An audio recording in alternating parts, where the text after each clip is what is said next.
This is your real estate update for the greater Portland, Maine area. These are closed sales in the last 7 days, median numbers. So the days on market came up just a little bit to 26 days on market. The list to sale ratio finally came down below 100 to 99%.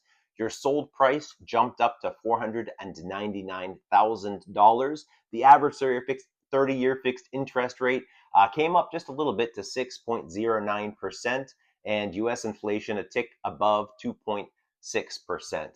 I've got two things I want to talk about this week. They're both very local to Maine and both pretty challenging topics. The first one is the occupation of ICE in the southern Maine area. Um, Man, I don't really care what your perspective is on this topic, and I, I I just want to say that there is a huge human element here. There are people whose lives are changing, people whose neighbors' lives are changing, and this is real for them. No matter why it happened or if it should have happened or not, I think that's really important to remember. My perspective is always real estate, and even from that perspective this week, I've gotten a lot of feedback from people I work with. I've had contractors I work with tell me their employees got arrested. I've had buildings I manage and buildings I own where tenants were arrested and taken in. I've had business owners call me and tell me their businesses are dead because nobody uh, they're too scared to come out and be inside these businesses. So I don't know how this is going to turn out, but I think it is really important that we remember that um, these are our neighbors being affected by this, and their lives are changing and our community is changing, and I hope we can all take a pause to sit in that before we react. The next thing I want to talk about is another thing we have very little control over, which is this cold front coming in.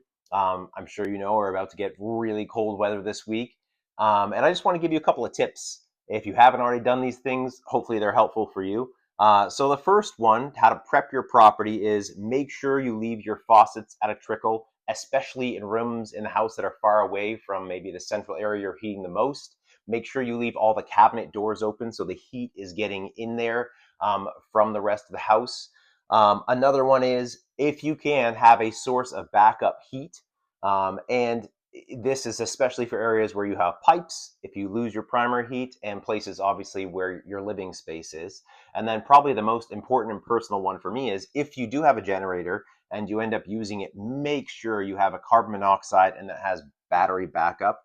A couple of years ago, we ended up having to use a generator in our house, and it was venting too close to the house in the middle of the night. Our monoxide detectors went off.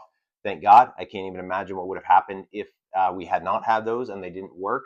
We shut the generator down right away. The fire department came. It was super scary, and I was very thankful that we had those in place. I hope that you stay warm this week. I hope that you are able to get through what is a tough winter in a lot of ways right now. And I hope some of these tips are helpful for you. Have a great week. Talk to you soon.